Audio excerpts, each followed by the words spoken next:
Welcome to You, Me, Empathy. Thank you for listening. We would like to remind you that this podcast is for informational and entertainment purposes only, and is not a substitute for medical advice, diagnosis, or treatment. Known as just a silly boy with a feely heart. Please consider supporting the show. Check us out on Patreon or simply leave a review on iTunes. Here's your host and creator of the show, Known Wells. Hello, Empathy Heroes. Welcome to episode 21 of You, Me, Empathy. My name is Known Wells. I am the creator and host of this podcast. Today's episode is with my dear friend, Christina Isler, who was so courageous and just so beautiful and gracious in her retelling of her horrific experience as a victim, an ongoing victim of sexual assault during her childhood. I really loved the conversation. I was disheartened and heartbroken and dismayed by the conversation. But I was also just so touched by Christina's humanity and just I'm just in awe of what she has gone through and what she puts out into the world now after experiencing such a horrific tragedy. And I'm just going to speak to Christina now for a moment. Christina, again, like I said in the podcast, I'm very proud of you. I'm proud to know you. I'm proud to be your friend. And I know you're nervous about coming on, and I know you're worried about what people will think about your story, but I can tell you now, I listened to it twice already. It's a beautiful telling. It's people will get a lot out of this conversation. And I'm just proud of you. And to you listeners, it will be hard at times to listen to this episode, but please listen to the whole thing. It's an amazing story. That sounds weird to say, but it's just such a, there's a lot to learn, and there's a lot of great takeaways in the end, and just a lot of humanity, I think, is what I wanted to say. A lot of humanity in this story, and a great mechanism for empathy. So I will say thank you to you for listening. I hope you enjoy it. Please reach out if you have any questions to me, if you want, youmeempathy@gmail.com, and check out the show notes for links to Christina's Instagram account, and send her a kind note. I've been blathering on a lot, and so the last thing I'll say is thank you for listening. I appreciate you. I love you. And without further ado, enjoy this episode 21 with Christina Isler.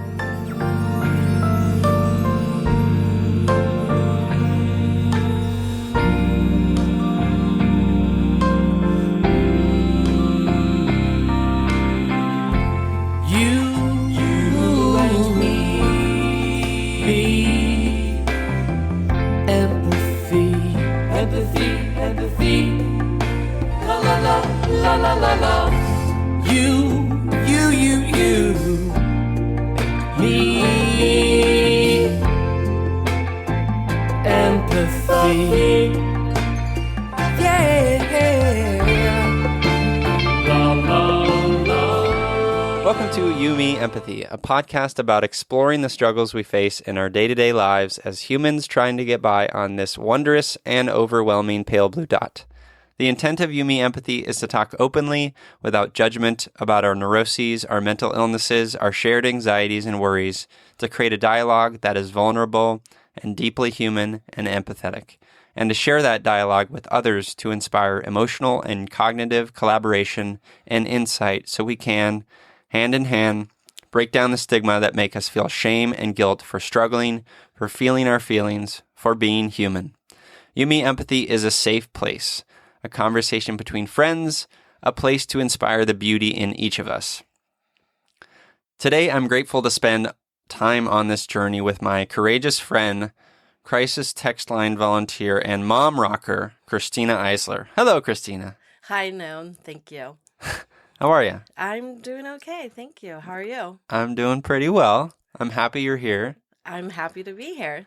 The listeners should know that this is the first of the longer form interviews where I have a guest in studio, so to speak. I feel very, very honored. Thank you. Isn't the studio cozy? No, it's awesome. I love it. Well, let's talk about the week. We always kick off the show talking about an emotional check-in. So, how was your week, Christina? This week's been kind of challenging. Yeah. Yeah. I work full-time in higher education. We've had some people leave the company. My direct supervisor just recently left, so kind of dealing with that loss on a professional and even a personal level, and just kind of trying to operate as usual until we get a replacement.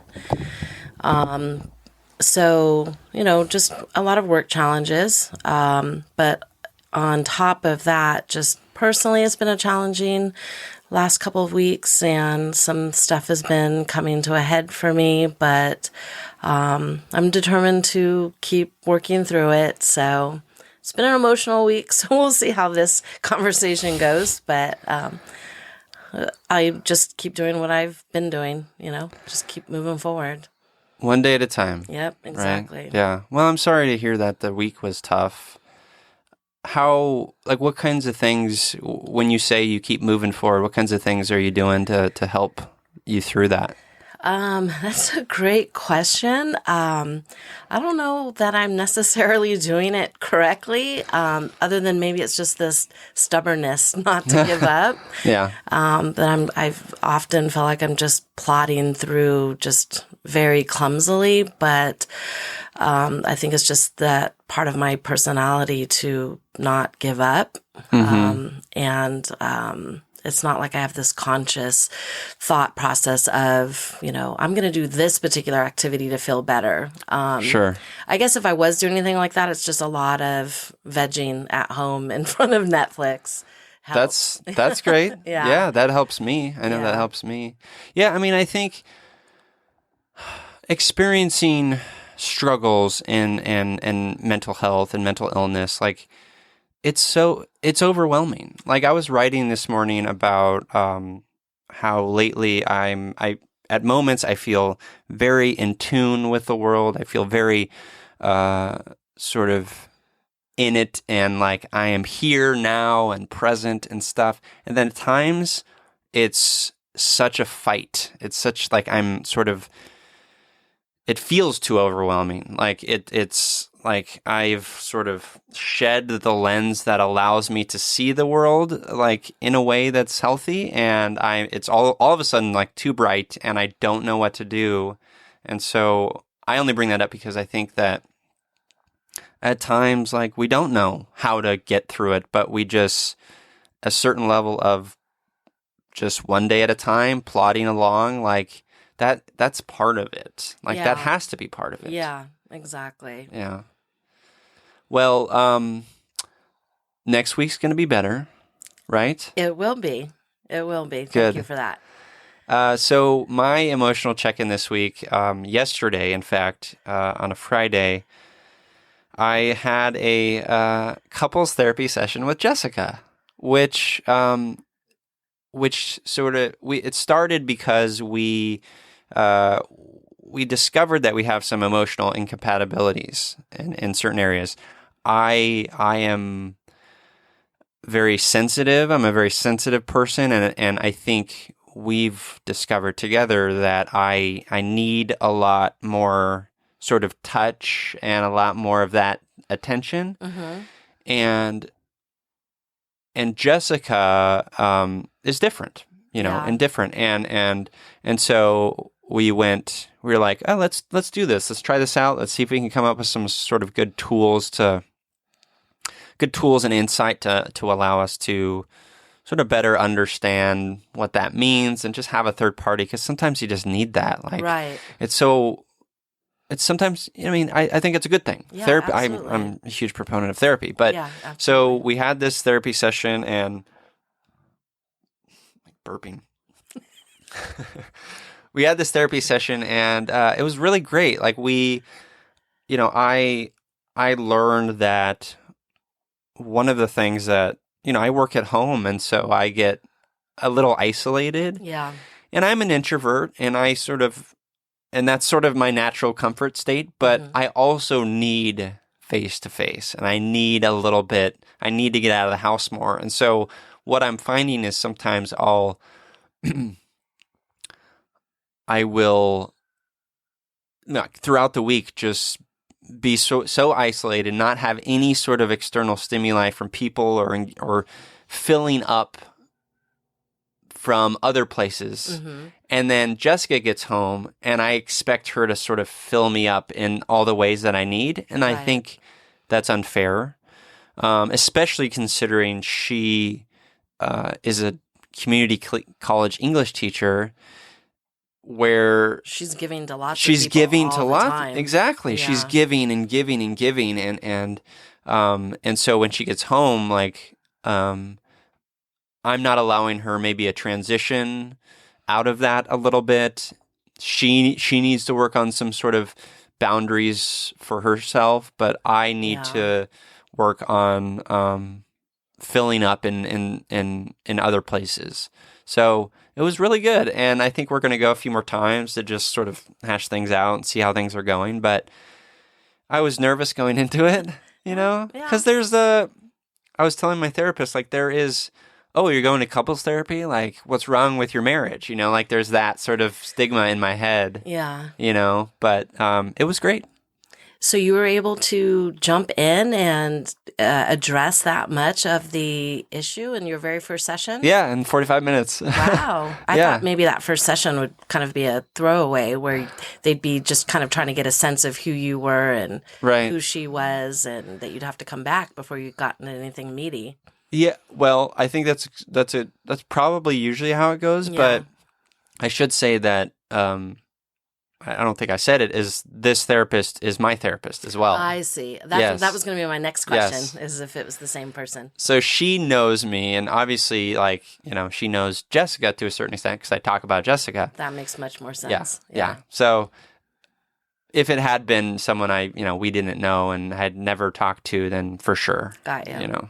But well, I'm glad that was helpful. Yeah, thank you. It was good. Yeah, I'm happy about it, and I think we both came out Jessica cried a lot during it. Yeah, and I got teary-eyed a few times for sure, but it was great. I think it was good and healthy. It's good to talk about that stuff. Absolutely. Yeah, couples therapy doesn't necessarily mean there's problems in the marriage. It just means that you guys want to support each other, and it sounds like you were able to kind of recognize where things could potentially go. So more people should be willing to do that rather than thinking there's this stigma.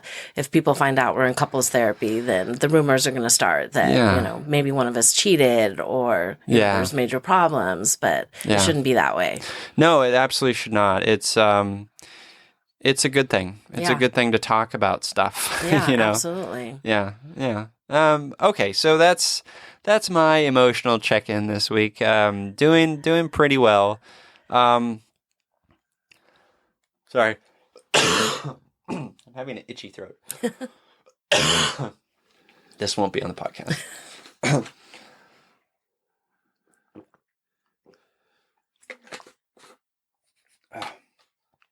Okay.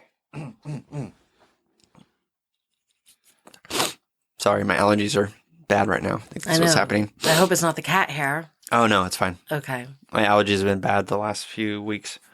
Okay. So, Christina. Yes, known. I first actually wanted to catch the listener up on how we know each other. Sure. I think that will help a little bit. The context of this conversation is that Christina and I used to work together. Yes, we did. Many years ago. How many years ago was that? I don't know. When did you first start there? Gosh, I have the memory of a goldfish. So maybe 7 7 years Was ago? it that long I don't know, ago? 5, 6 years.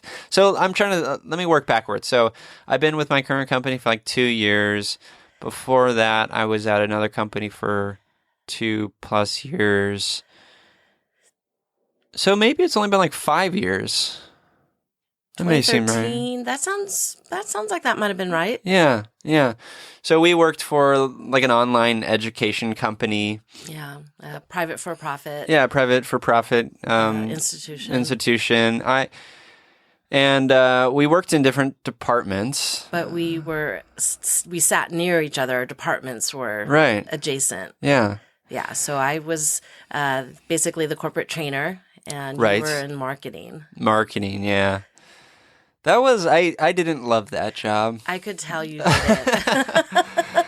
I mean, it was getting by at the time. Yeah. I could tell you liked the people, Uh-huh. most of the people. But even, during that short time that we worked together, I think I had a sense that you didn't really like that job. Yeah. We don't have to get into that. But remember the book club? But we had a book club, and that was fun, and that was one of the bright spots of working there for sure. And I think you were just one of the few people I sort of, even though we didn't hang out really that much outside of like the book club, like, I connected to you. I enjoyed talking to you, and we had similar interests in reading and writing, and yeah. And now we're Facebook buddies. I know. And now we're in person. Yeah. I was absolutely thrilled when you had let everyone know that you had this idea about this podcast. So I'm absolutely honored to be one of the stories. Of course. So happy to have you. So I want to get into your story, Christina. Okay. Let's start with, can you give me maybe some seminal moments of this is a question I ask a lot, but I think it's important, is some seminal moments from your childhood that, bright spots, dark spots, whatever they may be, that have shaped who you are today or contribute to your identity today? Well, honestly, the bright spots are kind of hard to come by. Okay. When I think about my childhood, say pre-adolescent, pre-teenager years, I don't really remember much good stuff. Okay. So basically, the formative event for me was when I was 6.5 years old. I don't even know how to word it correctly, but I became an ongoing victim of childhood sexual abuse. So that kind of colors most of my childhood. Yeah. And it lasted until just shy of my 14th birthday. Wow. So it was ongoing, continual abuse. And may I ask who was doing this? Yeah, at the time, and this is, my story gets very interesting, but at the time it was the person that I believed was my biological father. Okay. And I didn't find out until after I was finally able to tell someone about the abuse that it was divulged to me that he wasn't actually my father, that he had married my mom, and they had just kind of told me and family and all of their friends that he was my father, but it was my stepfather. Oh, I see. And was your biological father in the picture? No. Okay. I don't know who my biological father is. Gotcha. I have no information from him or about him really whatsoever. I see. My mom was young when she had me. She was 19. So she had gone to a party. There was a guy there that she barely knew.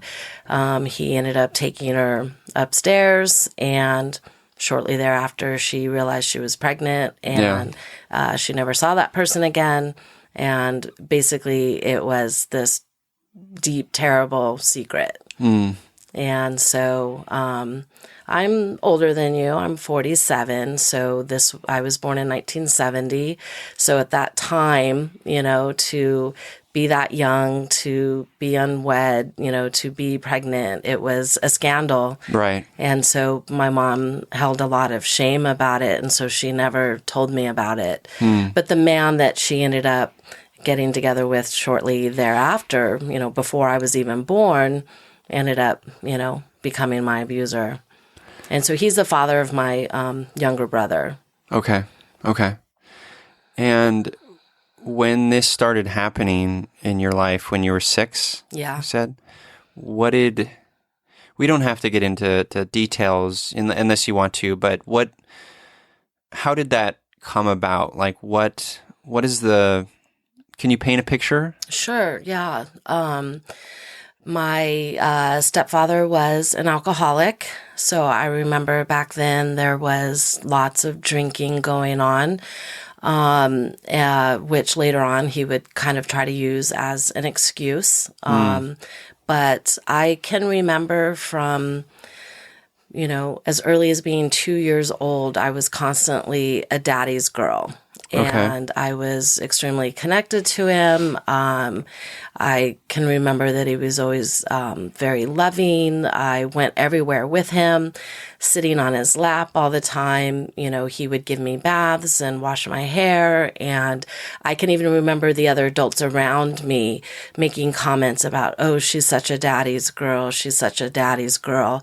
And that was a positive thing in your mind. Yeah. In my mind, it was a positive thing that we had this special relationship. Right. And so that is exactly what he used against me. The actual first incident happened on a summer day while my mom was taking a nap in the middle of the day, and me and my dad and my brother were in a swimming pool, swimming and playing and rough housing in the pool and horseplay and all that kind of stuff. And with the, kind of grabbing around the waist and throwing, up into the air and, just kind of rough and tumble. Right. All of a sudden he just started touching me differently in a way that he'd never touched me before. And of course I was immediately like, what is this? But, he was my father. I was very close to him. We had a very close kind of physical relationship anyways, with lots of touching and kissing and hugging and that sort of thing. And I remember part of me knew something was wrong, but I didn't really know what or why. How could you? I mean, you had this relationship with him. You trusted him, and he broke that trust, in a way that is just awful. I'm so sorry. Yeah. And after we were done swimming, he needed to go to the grocery store around the corner. So, of course, he brought me with him. It's funny the things you remember about these kinds of incidences, but I remember we got to the grocery store and he wanted me to sit in the seat in front of the grocery cart, like the baby seat. Okay. And I remember just inside feeling like, I don't want to sit in the baby seat. I'm not a baby, but he used that to kind of keep me in close proximity to him. And as we were slowly going through the grocery store, he started talking to me about what had happened in the pool. And he said that, we have this very special relationship and nobody else understands it, and that how he loved me so much. And that I couldn't tell anyone, because if I did, they wouldn't understand how special our relationship was, or that they would even be jealous of this relationship, and then they would make it stop. And how did that feel? Like when you heard that specific Did it feel normal? Did it feel okay? It didn't feel normal. It didn't feel okay. I mean, so I was very conflicted. Like my gut was telling me, there were definitely like alarms going off. I definitely felt distressed. I was still confused about what had happened in the pool. I was confused about sitting in this baby seat and him having this conversation with me. But at the same time, he was my dad and we did have a relationship, and now he's planting the seed that something could happen. He didn't explicitly say I would be taken away, but I think that that's somewhere my mind must have gone, that, I had to keep this secret. I think part of me also felt like even more special that I was trusted with this secret that I had to keep. And so it was all very confusing, but I feel like up until that point, I'd been being groomed probably all along. Right. And I just complied, and I, let him do whatever it was that he wanted to do. And I mean, at 6 years old, you have no choice in that matter. He's a grown adult, manipulating. It's pure manipulation. Yeah. You don't have the capacity to sort of reason out of that. You accept what they give you. Yeah. Absolutely. And you can't expect anything else from a 6-year-old. You're a child. Yeah. Did you feel like if you had said something, there would be, a punishment, or, things would change? Maybe not initially, but as the abuse continued, it became more of it was more, I think, the guilt and the shame that kept me quiet for so long, that I would somehow be blamed, or that somehow it was my fault, or that I had done something, so terribly wrong by allowing it. Yeah. And then of course, I was thinking about my mom and my brother and what would happen to the family. But it was I was probably closer to like 9 years old before I could really understand, all of the kind of grown up repercussions of, what had been happening to me. Shortly after the abuse had started, my dad had had a work-related accident that ended up with him no longer being able to work. There was a very long lawsuit and kind of this whole workers' comp thing going on. But he couldn't work, and my mom had to get a job. And she opted to get a job in the evening because he eventually went back to school to be retrained because he couldn't continue in his current line of work because of the injury he had sustained. So my mom had never worked outside of the house before. I'm like 7 by this time. And she went to work at night so that she could be there to pick us up, take us to school, pick us up from school, do homework and dinner and all that while my dad was at school. And then when he would come home, she would go to work, and he had completely unrestricted access to me. And so I think that's kind of where it really got rooted, was that this was just my existence. This was just my role. This was, I was this thing to him for him to, satisfy whatever needed to be satisfied. Not that I really understood all the stuff about sexuality and all of that, but, my mom was very much the authoritarian in the family, and implicit, just no questions asked compliance was always required. You were never really able to say, what you really thought, what you really felt. So I think a lot of that also shaped my not being able to speak up or say anything and just kind of accept, just, this is what happens. This is why I'm here. How old were you when that sort of shift happened, that calendar shift where your mom went to work? Were you 7? Yeah. Wow. And so then it was like, it was ongoing. It was nearly daily for years and years and years.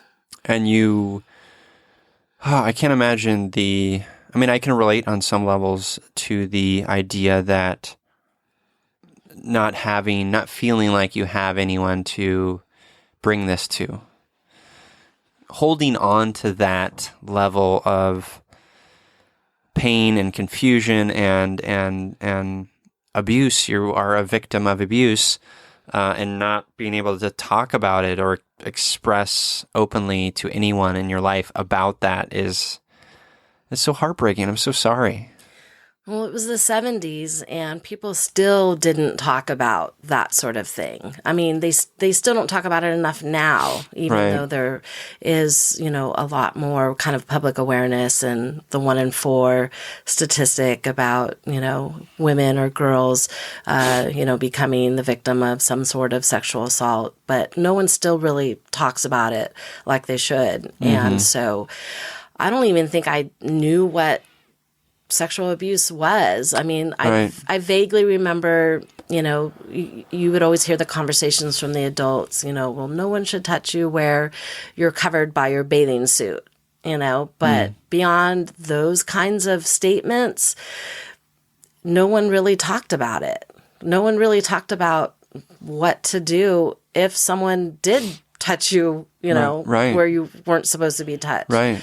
I don't know. It's almost like I was just thoroughly, almost like brainwashed. Right. Well, I don't even remember. Obviously I'm a boy, but I don't remember having conversations around those sorts of topics when I was growing up. And I think probably because, or maybe a contributing factor to it was, I was raised in a religious household, and I think those types of conversations are, maybe I'm being judgmental here, but maybe a little less acceptable. Because it's an open, vulnerable, potentially life-altering, life-shattering, marriage-shattering type of conversation. And in certain religious households, certainly mine, those conversations wouldn't happen. Yeah, my mom was very religious as well. Okay. I think the other thing is too, even up until very recently, I think everyone's always had this preconceived notion that it was primarily girls that were the victims of the childhood sexual abuse. And my guess is that, there have probably always been, high numbers of boys being abused, but nobody talked about it. Everyone thinks of that perpetrator targeting girls, at least back then. Now I think we all realize that it doesn't matter the gender, that, there's always that risk. Right. But yeah, I think you're right too. Somehow religion makes it hard to talk about the important things, and that seems so backwards. It's a perversion, right? Yeah. Like your almost experience, like head in the sand. It is head in the sand for sure, and your experience is it's quote unquote a perversion of nature, right? It's like it's a thing that should never happen, but it happens, and there is, in my experience, when it comes to religion, there is that head in the sand. There is that not accepting of anything that is outside of the sort of white painted fence, sort of clean, sort of black and white view of the world. And I almost get the sense, too, that maybe some people use religion as a way to avoid taking responsibility Oh, absolutely. You know, because there's this higher power that's ultimately responsible, whether you're directly involved, indirectly involved. I think sometimes religion makes people think that they don't have to act and they can be absolved. You know, Yeah, absolutely. not to knock anybody that's religious. No, I, we each have our own experiences. I personally am not, and that's how I was raised, but I am not religious anymore. But, I think to each their own, whatever works for you. But, and this is sort of a tangent, but if a certain perspective or frame of view of the world is limiting your understanding or shaping, not allowing you to be fully transparent and honest with yourself and with the people around you, that's a problem. Yeah. And so that can happen with religion. Not for everyone, of course, but it can happen. And there's other types of things that can cause those issues as well, not just religion. Totally. But yeah. Totally. I get what you're saying. Political views, Exactly. All sorts of things. Yeah. So tell me about, I want to understand when you were experiencing this, what was, you were 9 when you started to sort of like understand a little bit of like the impact of what was happening, and it continued until you were 14, right? Yeah.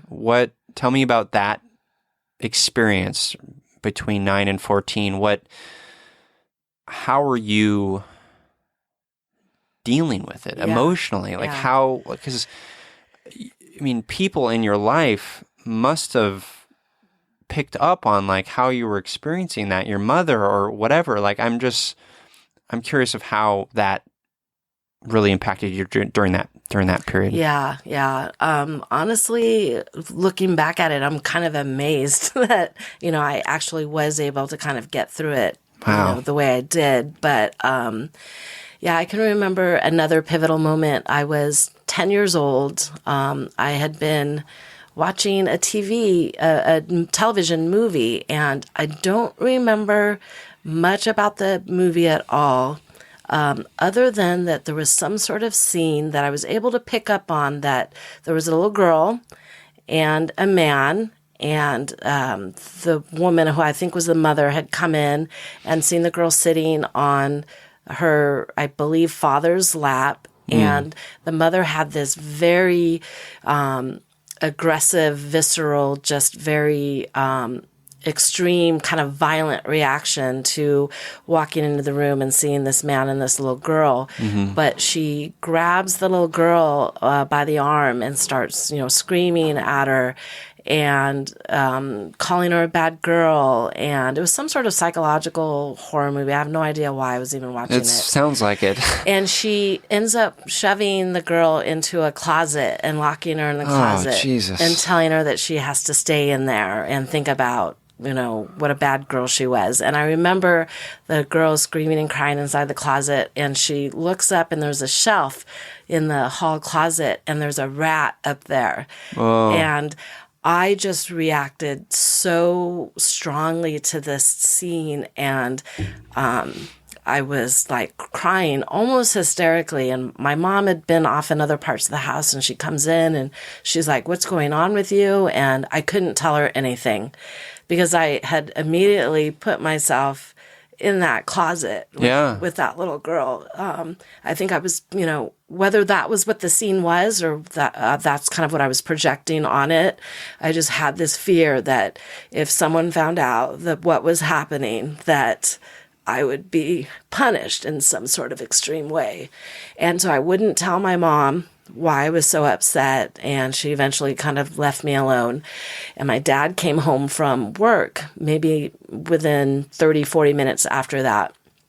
And after he came home, checked in to find out, that my mom needed stuff from the grocery store to make dinner. And so, of course, it was like, "Come on, Chrissy, you're coming with me to the store." When I was little, my family called me Chrissy. I kind of knew that whenever he wanted, to do things, he got me by himself. So even in a situation like driving from our house to the local grocery store, that was plenty of opportunity for him to, molest me and do other things. But in this drive, I tried to tell him, I tried to tell him that I'd seen this scene in this movie. And sorry. Don't be sorry.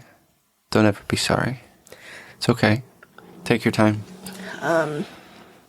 How upsetting that scene was, and that I didn't want this to go on between us anymore, that I knew that it was wrong and that it was bad and that I wanted him to stop. And so he didn't say anything during the short drive to the grocery store. But when we got to the grocery store, he parked out far into the lot, way towards the back of the lot, and then, proceeded to go ahead and do what he wanted to do to me. And he totally just disregarded everything that I said. It was almost like I hadn't even spoken. It wasn't even like that's not going to happen. I'm going to just do what I want to do to you. You're my, I don't know what I was, a plaything. I don't know. But it was almost like I hadn't even spoken. He just ignored everything and just continued to do it. And I think that was the moment where I kind of realized I was stuck. The older I got, the worse the guilt and the shame got, that once I did tell someone, that they would be questioning, why did you let it go on so long? You must have been getting something out of it as well. And, all those other things. So that's pretty much what cemented it, that I wasn't going to say anything. I tried to say something, to my abuser, and I was ignored, and I didn't have the ability to try to tell anyone else. And how old were you when you did 10. that? You were 10. Yeah. Yeah. You had a violent predator that you were living with, and man, it breaks my heart to feel. I hear you when you say having the courage to bring that to him at the age of 10, like that must have taken so much out of you, and then being met with nothing. I mean, I am deeply sorry. That is terrible. Yeah. So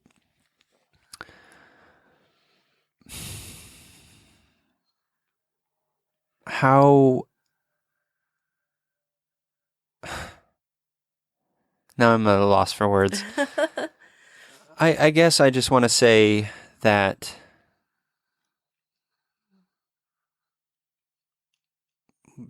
what a fucking asshole, for starters, and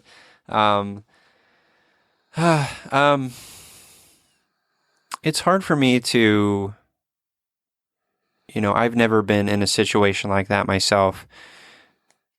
There was a time I don't need to get into that. So as you know, and the listeners know, I had a father who was abusive physically and emotionally and verbally, and the way I took it, and this is, I guess, the way I'm sort of relating to you, Christina, is I felt like I had no power. I felt like I couldn't do anything.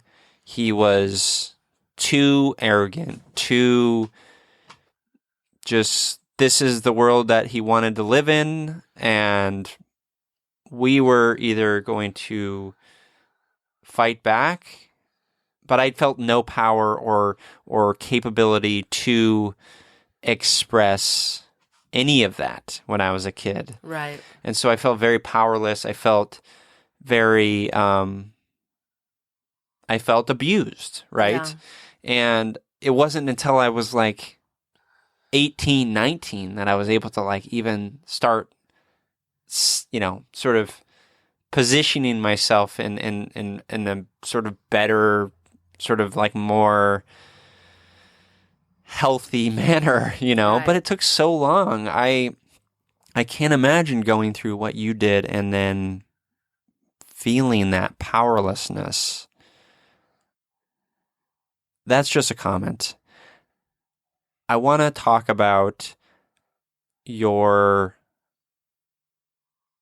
experience coming out of it.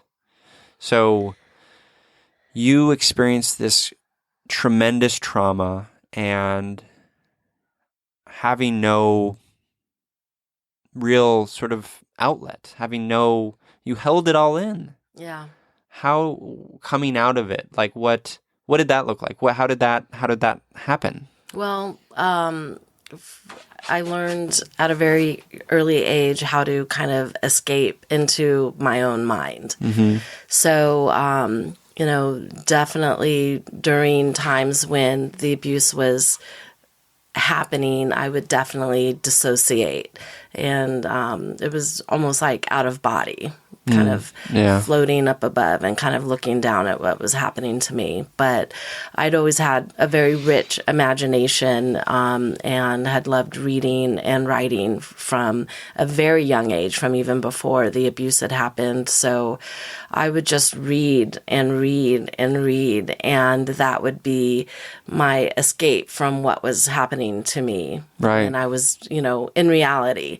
But, when I was in the world of fiction, I could go on all of these adventures. I could, experience all these people that did have power and that were able to make change in their lives. And that was a huge outlet for me, was just writing. I started writing stories when I was very, very little, and I would get a lot of positive attention at school. And I can remember as early as third grade, I would just write stories for my teachers and they would just read them to the class. And I was just, as horrible as things were at home, I quickly learned how to, be this perfect girl with perfect grades and so well behaved, and every adult loved me, and my friends' parents loved me, and I excelled. And as I got more and more praise, it kind of drove this desire to continually be this overachiever, to be perfect at everything. And I think that I was actually, even though in my adult life it caused issues later on because you can't sustain that. Right. But at the time, I think that's what saved me, was still having some part of me that felt that was good or worth something. Valued. Yeah. Exactly. Yeah, that makes total sense to me. You felt powerless and lost and uncertain of what to do in one aspect of your life, and pouring yourself into the worlds of others. Exactly. and feeling that, that's why I have this tattoo of the boy sort of escaping his reality through books. That, I so relate to that. And then getting that value and attention from your classmates, your teachers, that makes total sense to me. Yeah. Yeah. And then, of course, as I got closer, to my preteen and teenage years, I then absolutely took advantage of every opportunity to be out of the house. Right. The best friend that I had starting in fifth grade, so at 11, I was at her house nearly every single weekend that my mom would let me go. I would spend nearly the entire summer at her house. Because if I was there, then that meant I wasn't at home being abused. Right. Once I got into high school, I started playing sports.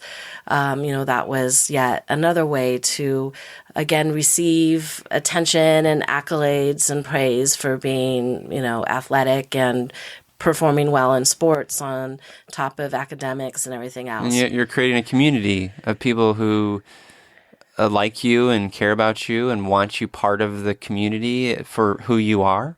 But a lot of it was like I carried around with me, and I guess I still do, this feeling like that if they actually knew what was going on, that they wouldn't think I was such a great person. They'd reject you. Yeah. Yeah. Well, I understand that frame of thinking, but I accept you. And people do, because that you experienced a great trauma, but you had no choice in that. I always say, like, I'm always sort of frustrated by people who judge and value people for things they have no control over. Yeah. Like what family you're born into, or what religion you're born into, or where you were born, or what gender you're born with, whatever it may be. Like, we always place these values and judgments on these things we have no choice over. And you had no choice. You had no control over that situation. You were taken advantage of by a predator. And you are a wonderful writer and human that cares about people, and you're a great mom, and you go to concerts, you're a mom rocker. You provide like tons of value, and that's who you are. That other part of you is not. Yeah, it's hard to remember that sometimes. I understand. I do. I totally do.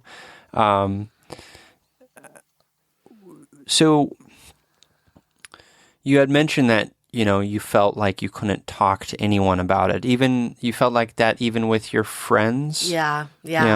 I mean, I can remember sleepovers in middle school. And I remember, conversations where, the other girls, someone would say, and it was very conspiratorial, like hush, hush, like, oh my gosh, like scandal.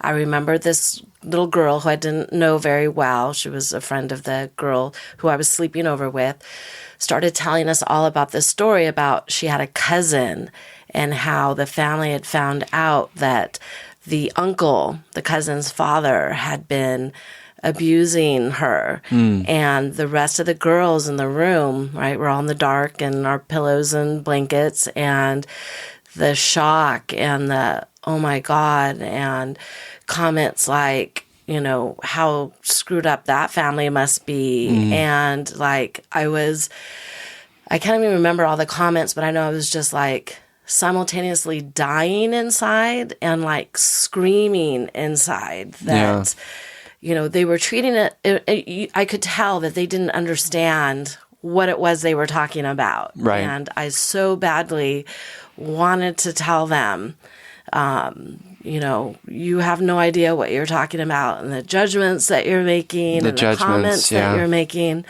But at the same time, there was no way I could risk even telling them or telling my best friend, telling anyone. Yeah. Yeah. It wasn't an option for me. I'm sorry.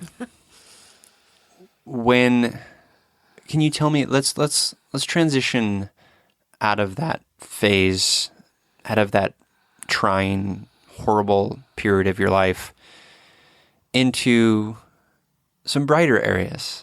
Does that sound good? Sure, absolutely.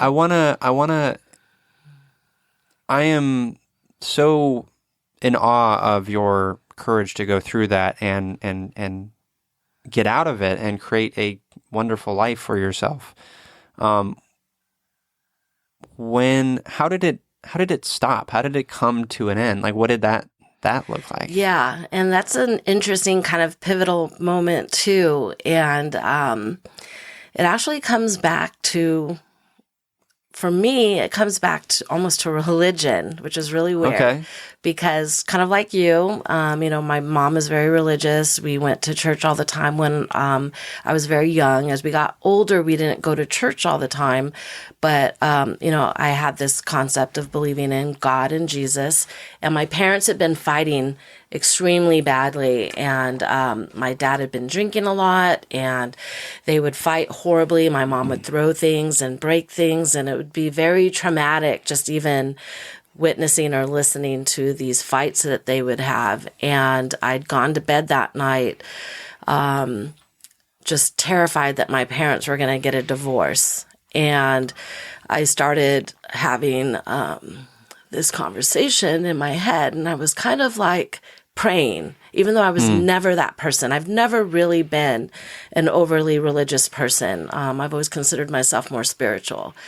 But I was so like desperate that I just found myself having this conversation in my head, please God, if you can somehow make all of this stop. Yeah. I'd been having these fantasies that there would be a divorce, and then somehow there was divorce court, and somehow it'd be there, and somehow it would come out, and everyone would know, and everyone would point the fingers, and I would be judged, and I would be the bad person. I've always struggled with this concept of, I'm this inherently bad person. Yeah. But, so I'd kind of fallen asleep with these thoughts, and like, please, I needed to stop. And I woke up a few hours later, probably about 3:30 in the morning, dramatically enough, because our smoke alarm was going off in the house. My dad was passed out drunk in the bedroom, but my mom had been taking a bunch of his belongings, and my mom's like a whole nother piece of work, and had been throwing them, stuffing them into our fireplace and burning them. Whoa. But she didn't have the flue open, so some of the smoke was coming back into the house. And the smoke alarm woke me up. Yeah. Surprisingly, it didn't wake up my younger brother, but I went out into the living room. I was very much the caretaker to my mother, who had lots of emotional problems of her own. And she was kind of unloading all the stuff about her and my dad's relationship. And I still don't know why, because in my memory, this is the only time that she had ever asked me the question. And as a matter of fact, there were multiple times where she basically caught my dad red-handed with me, but somehow he was able to explain it away. And she'd never ever had a conversation with me or asked me.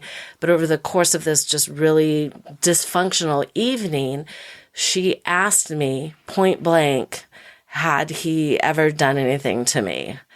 And, part of me, a lot of me feels like if she had even bothered to ask that question once during the 8 years that it had been happening to me, that, maybe I could have found my voice and tell her. But she asked me that night, that morning, 3:30, 4 o'clock in the morning. And so it all came tumbling out, and I told her about all of it. Wow. So we talked till probably about 6 a.m. That is when she divulged to me that she had gone through the exact same thing with her father and her sister, although their situation was much more violent. He would violently rape them and threaten to kill them if they told anyone. Part of why I struggled with my situation was that throughout it all, my dad was very loving, and it was always that I was so special and I was his girl and he loved me so much. And it was almost like I was conditioned to believe that, this is how you express love.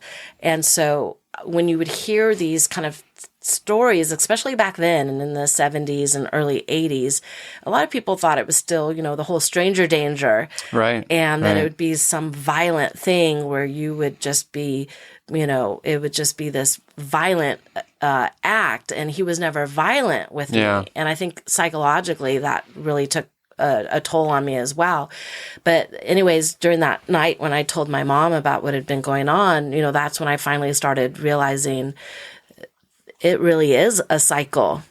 And when people don't talk about it and they don't deal with it, that they basically recreate that situation. And, you know, we've all heard the stories about the abuse, you know, being perpetuated through the generations. Right. But that's also when she dropped the bombshell that he wasn't even my father, that he was my brother's father, and that, you know, they just told everyone that he was my father, and that, in fact, you know, there was nothing that she could tell me about who my real father was. So that added this whole additional layer to, you know, my identity and self-worth, you know, that was pretty near existent at that point. Internally, outwardly, everyone just assumed I was perfect and that I had this perfect life, and, you know, that I excelled at everything. And but that was the night that the abuse finally stopped. Wow. How did it feel when she told you that he wasn't your real father? Was there any relief there? Yes, there was. I mean, I was shocked. You know, I still kind of struggle with this concept of identity even today. But over the coming months and over the coming years, it kind of started making sense to me that why I always felt, besides the abuse and everything else, why I felt like an outsider and why I felt so different and disconnected. Even as close as my father and I were, I always felt inherently different, that I was different from my brother somehow, that I don't even know if I can put it into words. I've always grown up feeling different somehow. And that was something that I kind of grasped onto, that somehow it made it a little less terrible that he wasn't my biological father doing this abuse to me. But then the flip side of that coin that I agonized with for a really long time was, well, if he had been my biological father, maybe he wouldn't have done those things to me. Right. Which is just crazy making, because, like you've already said, I couldn't control any of that. But of course, for years to come, you know, it was something that I've agonized over. Yeah. Well, we do what we can to cope, you know, and sometimes those mechanisms are convincing ourselves of a situation that's not true, or just doing what we can to survive. Yeah. So were you 14 at that point when you told your mom? It was, you know, a few weeks shy of my 14th birthday. Okay. Yeah. And so what happened then? Did they split? No. She then, over the course of this, you know, early morning talk, like I said, we talked for, you know, a few hours, and she had kind of divulged what had happened to her and her sister. She told me the story about how her family's abuse finally came out. And it was because her older sister had wrote about it in a letter to a girlfriend, and the girlfriend's mom found it.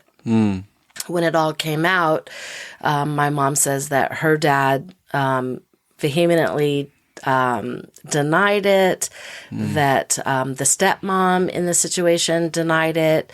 But long story short, her and her sister and her brother were removed from the home. Okay. Yeah. And so she basically put it on my shoulders. She said, if you want me to call the police, I'll call the police right now. But like I said, she was 19 when she had me, because of all the things that had happened to her and going from foster home to foster home. She was in the kind of the juvenile criminal system at one point. She never finished high school. And so she, you know, here I am at 14 years old, now being given this responsibility of making this decision. You know, my brother was 12, you know, but if they, right, the authorities or whoever they with a capital T is, find out about this, you know, they may take you and your brother away from me, or I don't know how I'm going to be able to take care of you guys. I don't have a high school diploma. All she'd ever been able to do is just kind of very remedial type jobs. So it sounds like she wasn't really giving you a choice. Not really. Like what it sounds like is she couldn't own up. She couldn't make a decision. She was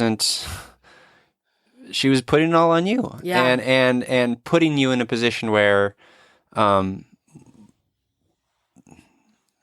bringing it to the authorities would potentially impact her in a negative way, impact your brother in a negative way. Exactly. And that's so unfair. That's so wrong. And so, of course, I told her, no, don't call the police. And so she said that she would make sure that he never, ever touched me again.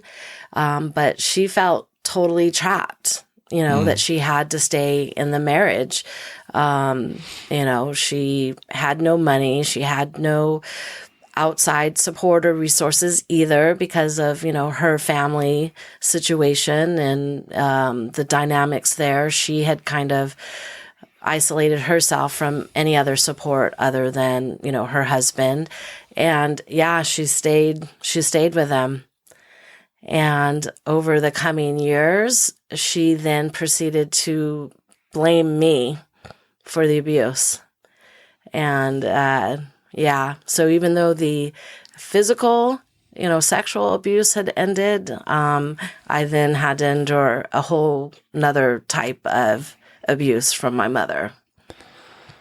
I was going to ask, before you had mentioned that, if in the moment when you were telling her and she was relaying to you that she had that experience, if you found some sort of common ground in empathy and stuff, but I had thought so. It sounds like that wasn't real. No, I would say after that, my brother didn't know, my mom, that same early morning, she woke him up from his, drunken stupor and started screaming at him, you bastard, you asshole, I know what you did, and, fuck you, and you're never going to touch her ever again. And there was this, huge display on her side. Yeah. And after that, it was locked away. It was the secret that nobody ever talked about again, not for many, many years. But all of a sudden now I just had to continue on like nothing had happened. My brother couldn't know. We couldn't talk about it. Nothing could happen. But I can remember things like if I had left the bathroom, the shower, with a towel around me and going down the hallway to my bedroom door, I had to pass my parents' doorway. And if I lingered in the doorway, or if I stopped to say something to one of them, even though I was completely covered up, definitely it's not like some little tiny towel that would barely cover me. My mom would make these passive aggressive comments to me later on about, you need to get straight into your room when you're done taking a shower. I saw how you were standing there in the doorway. Things like that. When I got closer to about 16, kind of the age where I think all mothers and daughters start butting heads about things. Yeah. She would bring it up. I remember she had been going through my room and she'd found a letter. Remember how girls always wrote notes to each other and passed them back and forth and all that. And she'd obviously found some letter from my friend and she was reading it. And in the letter, my friend was bashing her own mom because her mom wasn't letting her do something that she wanted to do. Sure. And my mom confronted me and just was screaming at me. Is this the way that you talk to me? Do you say horrible things about me and what I do to your friends? What if I told your friends what kind of person you really were? And from that age to 18, when I finally left the house, it seemed like any chance that she had, she would bring up how betrayed she was, how she was betrayed by her husband and her daughter, and how she'd never thought in a million years that her own daughter would do something like this. She'd even made comments about how I was equally culpable for what was going on under her roof. Things like this. And even as an adult, up until I finally just refused to have any contact with her at all. And it's been this week. It'll be the 2-year anniversary of just not having any contact with either one of my parents. It would still come up, and she would still make those comments about how I betrayed her. Wow. She's obviously dealing with a tremendous amount of guilt, insecurity. Not dealing with. Not dealing. Yeah, you're right. Not dealing with it and just putting it on you, her child. Yeah. Boy. And so they're still married. They have this They're still married. Yeah, they have this incredibly dysfunctional, non-existent relationship, but they're still married. That makes me so sad. So, having to go through that abuse, and then you experience a whole nother level of abuse. You leave the house at 18. What happens then? What are you? I mean, you're clearly like, I need to get out of here. Yeah. Actually, I'm curious. Are you, during that period between 16 and 18, are you developing some sense of self-identity, like healthier self-identity, or sort of ways to protect yourself? Like what?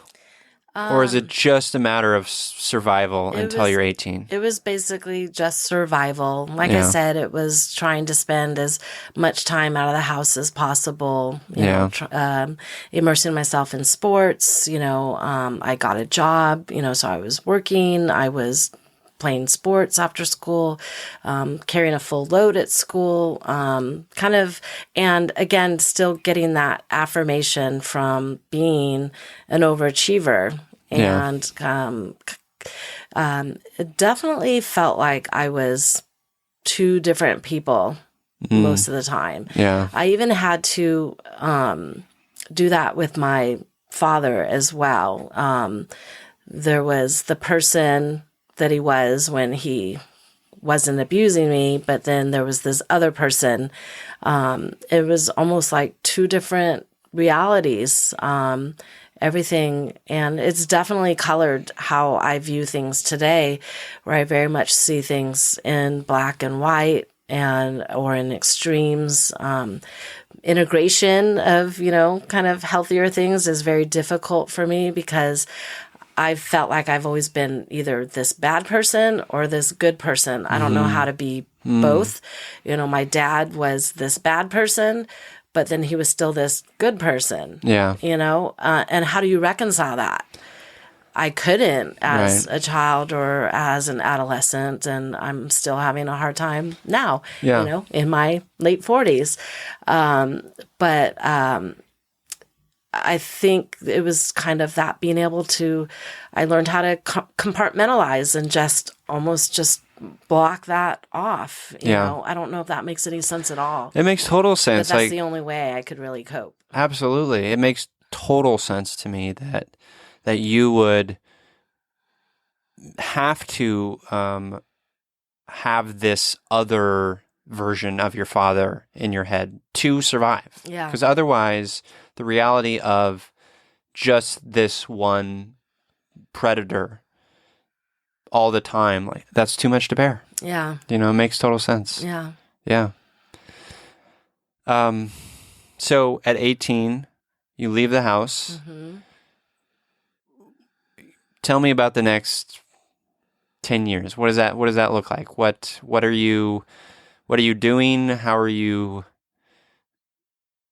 surviving? Yeah. Are you able to talk about it to anyone? I didn't tell anyone about it until I was 20. Okay. But I want to say between the ages of like 17 and 20, I had thought I was the exception to the rule. By that age, I had a better understanding of the long-term impacts of, childhood sexual abuse. I was this overachiever. I was getting great grades in school. I had friends. I participated in all these activities. So I was looking at the stats, right? The ones that, fall into these patterns of just very promiscuous sex, because that's how they learn how to relate to men. Right. Drug abuse or alcohol abuse to cope with, this dichotomy within them.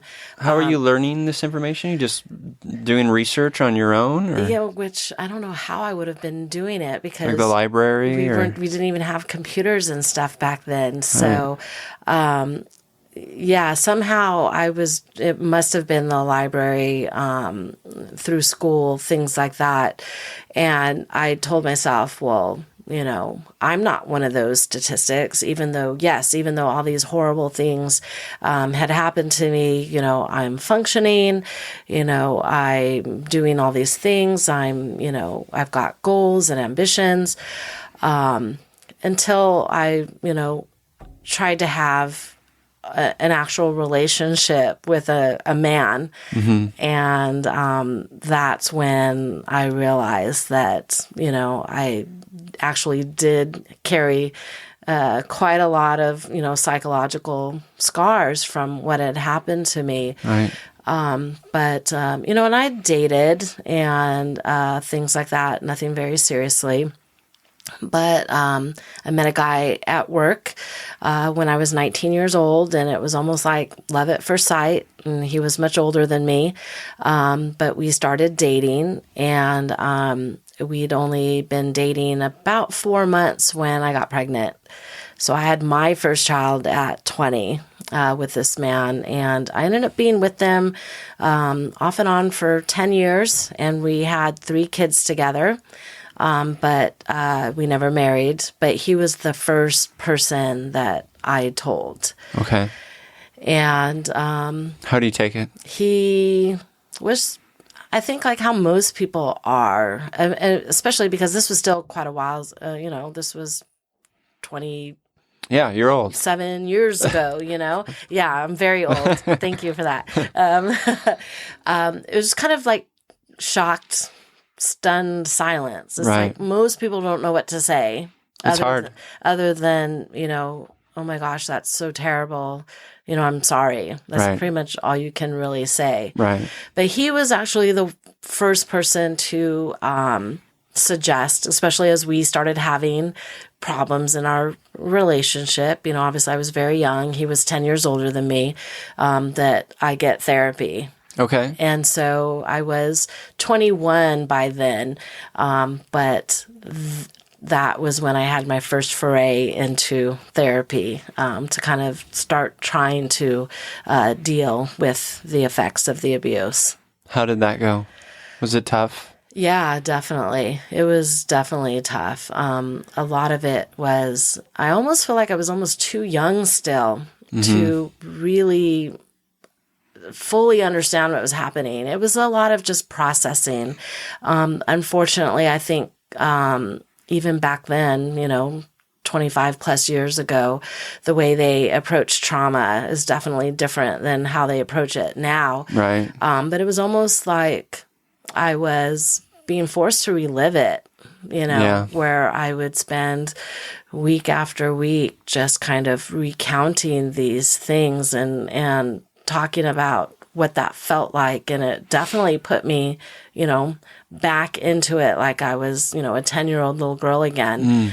And so that period was traumatic, but to have another person there witnessing it and trying to tell me it wasn't your fault, because I've always dealt with an intense amount of guilt and shame from what had happened, because it wasn't a 1 or 2 isolated incidences. Right. It was a prolonged, like almost daily thing for years and years and years. And, asking, myself those questions, why didn't I say anything sooner? What was I getting out of it?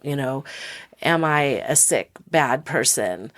Because the reality of it is our bodies are made to respond to certain types of touch. And if, I don't know if anyone other than someone that's gone through something like this can imagine how shame-inducing that would be to actually respond, to what was being done with you, done to you. Right. So a lot of my 20s was just really just kind of processing, because I had gotten so good at shutting it all away and shutting it all off. Of course. It wasn't one of those situations where it was like the repressed memories and, flashbacks and having to remember. It was like, no, I remembered it all, but I was just so good at just locking it all away, locking away the emotion, all of that. But it wasn't until, I stopped therapy probably around the time I was 28, 29, and I thought I'd done all this great work. I barely scratched the surface. So I'm coming up on 2 years that I've been back in very intensive therapy, twice a week, sometimes even 3 times a week if I'm not doing so well, to really realize that I guess I did what I needed to do in my 20s just to kind of process, but I never really actually got to deal with the after effects and how it's colored how I view the world and view other people and that sort of the shame, the guilt, the black and white thinking. Yeah, absolutely. And so those are the kinds of things that I've been trying to work on the last couple of years. That's great. And is it talk therapy? Yes. Okay. Yeah. Have you had any experience with DBT, dialectical behavior therapy? I have not. I've got several books about it, and I've read through it a lot. At this point, and I know it's something that I definitely want to explore more. What has been extremely healing for me is just to have a reparative kind of relationship with another man. My therapist is a man. He did tell me early into our first sessions that he, one of the first thoughts he had about me was how brave or courageous it was for me to choose a male therapist, because my previous therapist was a woman. I guess somehow instinctually I knew that I needed to be able to talk to a man about these kinds of things and work through the issues that I was having in my relationships. Right. Later on I met my husband and we got married. We had 3 more kids, but that relationship quickly soured as well, and had its elements of emotional and verbal abuse as well. And so it was part of me knew that I just have to learn how to relate to a man in a very, very intimate setting. Right. And to me, therapy, there's nothing more intimate than therapy if you get the right fit, Yeah, if you're being honest. Yeah, absolutely. Well, that's great. So 2 years with that current therapist? Yeah, at the end of May, it'll be 2 years. So we're coming up on 2 years quick. Yeah. That's awesome. And what other types of healing things are you working on, and how are you dealing with the guilt and the shame, and how is that going? I don't know. It's always a work in progress. Exactly. There must be some improvement in that area. Otherwise, I don't know that I could have even brought myself here today to be able to, try to talk this openly. It's still there. I don't know if that part of me will ever go away. My therapist talks with me a lot about how, there's myself that I think I'm supposed to be because I've spent my entire life. That's how I cope too, is kind of anticipating how my dad was going to be reacting based on if he was drinking that day or not, or, my mom's extreme moods and kind of this, dictatorship, the way the household was run. And even in adult relationships, I've spent my entire life second guessing everyone, trying to be one step ahead of everyone, trying to control as much of my environment as possible, to try to keep myself safe. Right. But, that I have this idea that I'm supposed to be this perfect person, this overachiever that excels at everything, that can take on anything anyone gives me and ask for more. Right. So I struggle. I struggle desperately with boundaries, even at work, where I'm that person that everybody goes to. And anytime someone needs something, Christina can do it. Christina will get it done, or she knows who to go to, or she knows how to fix it. I'm everybody's fixer. We were talking about some caretaking type stuff earlier. I'm definitely that caretaker person. And he's trying to get me to see that might not be who my real authentic self is.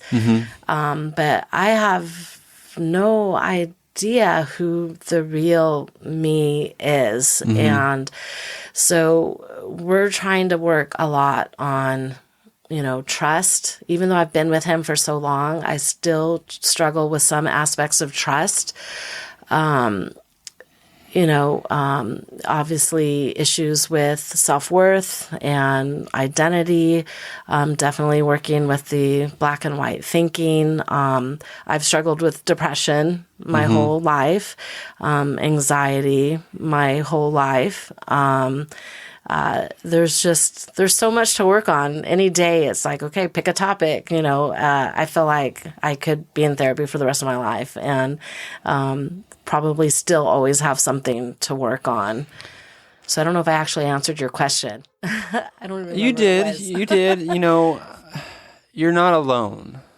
That's a common thing that keeps coming up on this show is the idea that you're not alone. I'm not alone. We have each other. We have people in our lives who, even if they haven't gone through the same experiences, the same exact experiences, we still have the capacity to empathize with them and find common grounds. And, I so relate to like some of the things you're talking about in terms of the shame and the guilt and the coping mechanisms that we create and how those can do damage to us later on. Like it took me,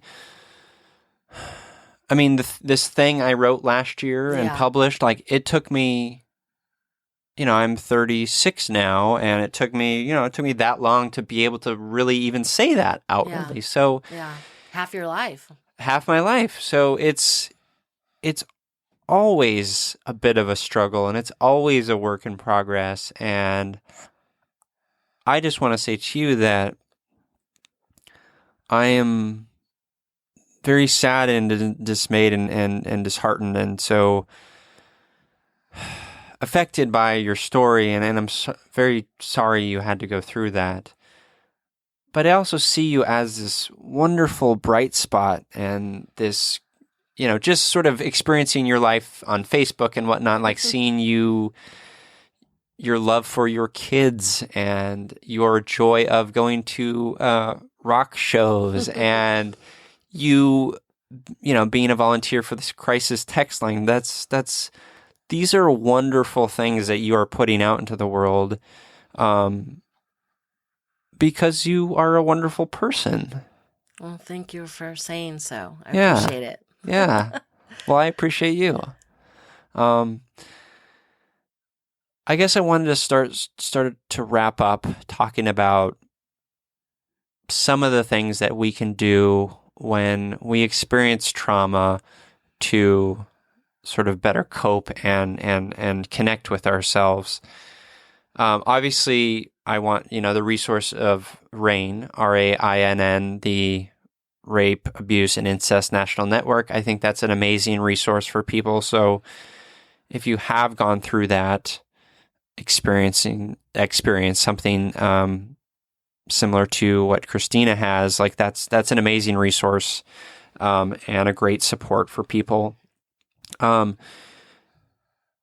back to my chat with Bernadette on PTSD, I related to her so well. Yeah. Even though a lot of her story was kind of untold, some of that was still coming through, and I really appreciated that conversation. Yeah, no, she's amazing, and I'm so proud of her for talking about it, but a few of the things that we were talking about, toward the end of that conversation are, like, in those situations, in experiencing trauma, like we feel like we lose power, right? We have no power, we're powerless. So one of the ways that research has shown has helped those situations or helped those people are like reclaiming our sense of power. Yeah. And doing so by, some examples are volunteering, reaching out to friends, joining support groups. Upcoming guest, Paul Gilmartin on the show, episode 12. I guess it's not upcoming at this point, but he's a huge proponent of support groups and has been going to support groups for years. And that just goes back to the idea that, like, we're not alone. People experience things that we experience, and that makes us feel less alone, makes us feel like we're not crazy and having to hold this burden all by ourselves, because you don't. Yeah. And not even support groups where you're talking with other people that have gone through it.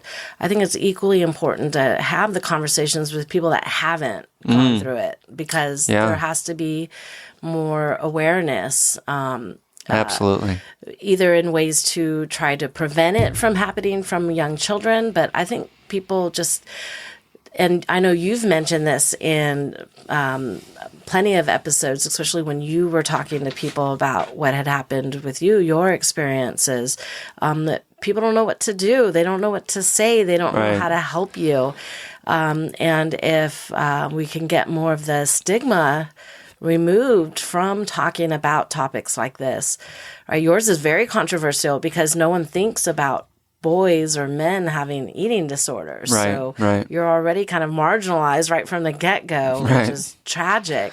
There just has to be more awareness and more education. And I do think there has definitely been a huge push in that direction across all kinds of mental health topics. But there's always more to be done, for sure. No, absolutely. And I'm glad you brought that up. More conversation, more openness, sharing your stories, because we all have stories to tell, and those stories, as Roger Ebert said, movies or stories are empathy machines, right? Like they're facilitators of empathy and gives others, maybe who haven't experienced what you experience, a chance to understand and learn,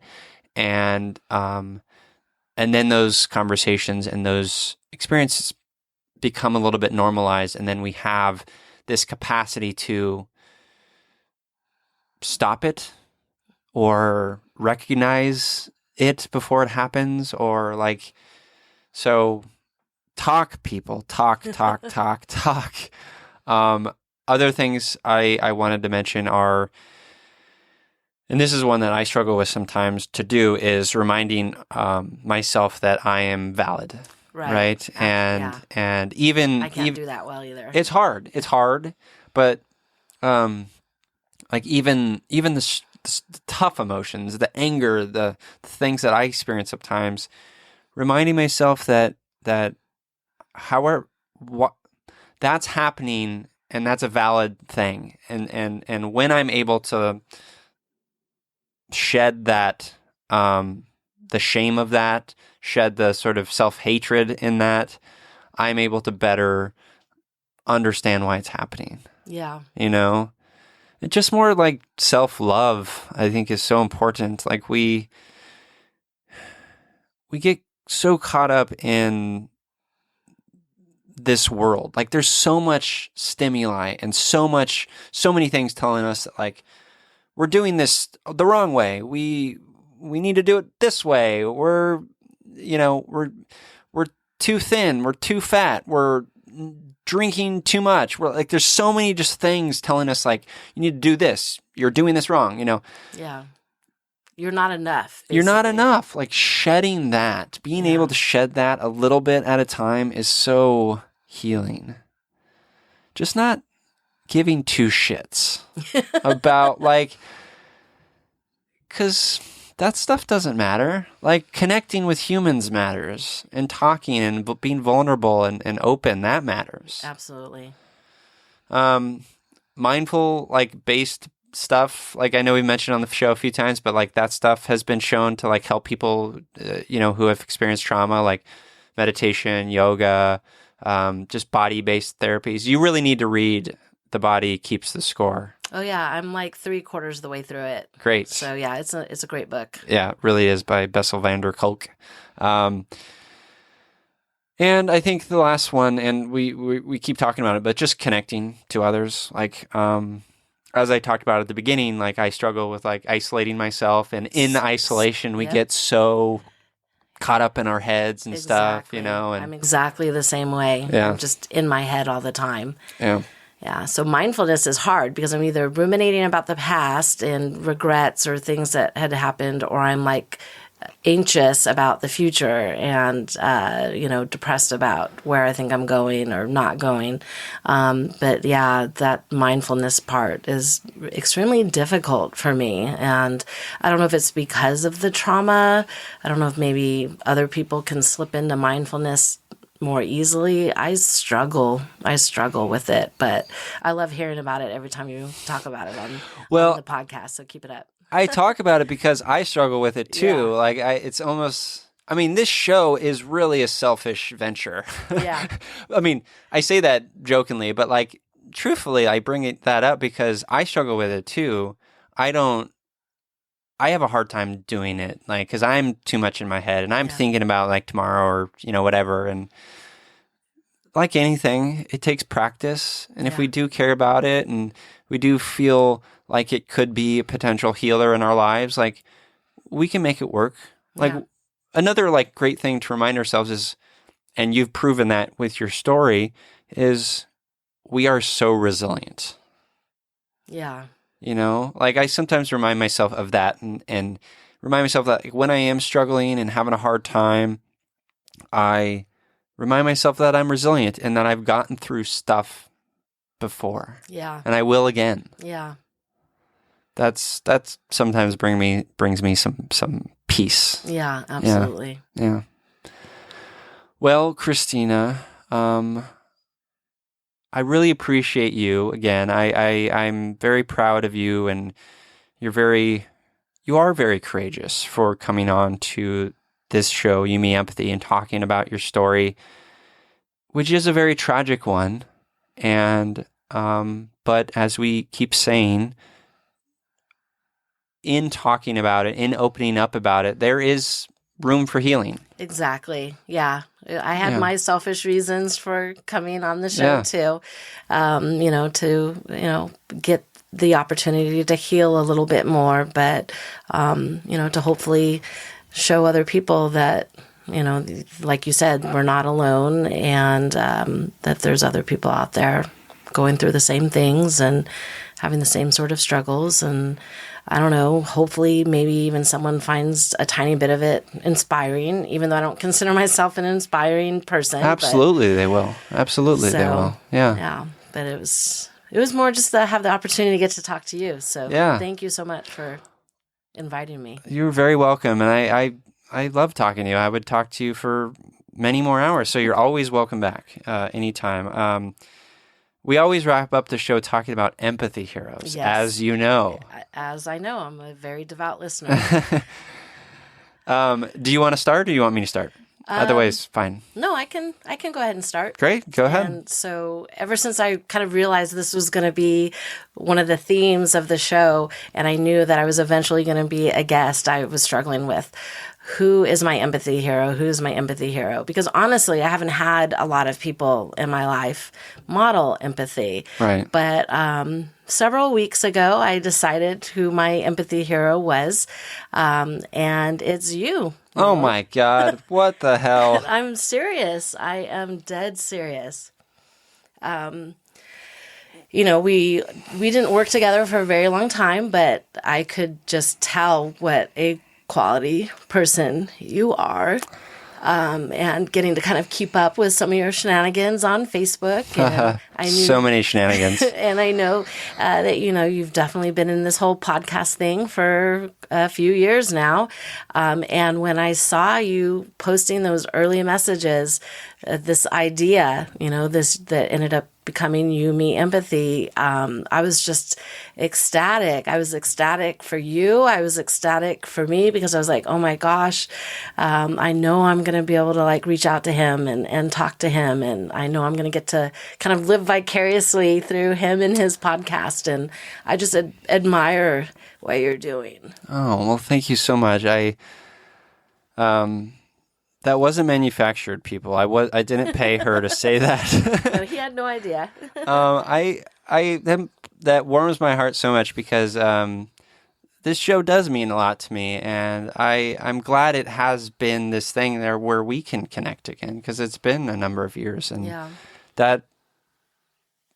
that's why it exists, to be this mechanism or medium to connect with people in our lives who mean something to us. And so thanks. I appreciate that. You're welcome. I appreciate that a lot. Therapy has shown me that you need someone to model, appropriate behaviors, and not appropriate, but more adaptive behaviors, feelings, thoughts. And you're modeling what empathy is. So you're my hero. Oh, God. Well, I'm going to ride that high for the rest of this weekend. Well, my empathy hero is not someone I know personally this week, but I read a book this week, another book. I've been reading so much lately. Well, that's good. Which is great. I go through periods where I'm not reading and then periods where I do. Anyways, I read a book by Stephanie Whittleswalks called Everything is Horrible and Wonderful. And it's a memoir about her. She had a brother, Harris Whittles, who was a writer, producer on Parks and Recreation. Okay. He died in 2015 at the age of 30 of a heroin overdose. Oh, no. Very tragic, but an exceptionally sort of prolific, creative person and writer, and just touched a lot of lives in really amazing ways. And this book, Everything is Horrible and Wonderful, is Stephanie, the sister, sort of just writing through that process and sort of coming to terms with her brother being dead. Mm-hmm. And it's mostly her talking to him directly. Oh, wow. Which is very interesting. And it's very funny. It's very sad. I cried a few times. It's a short book. So, it was it's like 7 hours on Audible or whatever. Okay. Just really good, and I really appreciate. I actually reached out to her to see if she'd be on the show. I don't know if that's going to happen, but it's just it's nice to see such care for someone. I was talking actually to my therapist in our sort of one-on-one session after I read it, and I'm trying to be more actively writing when I have thoughts, and so I was writing stuff in my little notes app, and I said something along the lines of I want to be I think I said I want to be a tragedy. And I think I was channeling the feeling of wanting to be meaningful for people. Mm-hmm. Harris was a meaningful person for his sister and the people in his life, and I don't know, just the way she describes him and her world around him is just so touching, and I was very moved by it. And so you guys go listen or read the book, Everything is Horrible and Wonderful by Stephanie Whittleswalks. I will link it in the show notes. It's great. Okay. Christina, is there something you want to promote or a place where people can connect with you? Or you don't need to have anything, but No, I mean, nothing in any kind of like official capacity, but I am on Facebook. I am on Twitter, although I very rarely use it. I just like to kind of see what's going on. Sure. I'm on Instagram, mostly concert pictures and pictures of the animals and my kids. But if anybody wants to reach out to me or, connect there, that would be fine. Maybe as far as promoting something, you had mentioned it in passing, crisis text line. And I just want to make sure that people are aware that that is a resource. I just recently started volunteering, so I feel horrible that I can't even remember what the short code is. But basically, it's like a crisis or suicide hotline, but instead of calling in, people can text in anonymously and receive immediate support via text message, which I think is awesome because people aren't always somewhere where they can have an open conversation. Right. So kids could be in class, they could be, away in their bedroom when their parents are fighting, violently in the next room, and they don't want people to know that they're trying to reach out to someone. They can send a message to, the crisis text line short code. Maybe we can look it up and link it. I will link it it'll be in the show notes. And they'll be connected to a trained crisis counselor that knows how to assess for immediate risk, whether it's suicidal thoughts, homicidal thoughts, self-harm, and really just kind of focus on trying to get them through that moment. Right. And get them hopefully some ideas about some coping skills until they can get, the real help, the actual therapists and things like that. But it's been very fulfilling. That's awesome. What I've done so far, and kind of like what you said, part of my way of trying to give back and help others. That's amazing. Yeah, no, I think it's an amazing thing that you're doing in that, and definitely check that out in the show notes, guys. Well, Christina, thank you so much for being here with me on You Me Empathy and for sharing your story. I care for you and I appreciate you as a human, and you are valid, my friend. Thank you so much, Noan. I really loved being here today. Oh, you're welcome. And for you listeners, as always, I'm here, you're here. We're here together on this wayward, overwhelming, awe-inspiring pale blue dot. We have each other. It's You, Me, Empathy.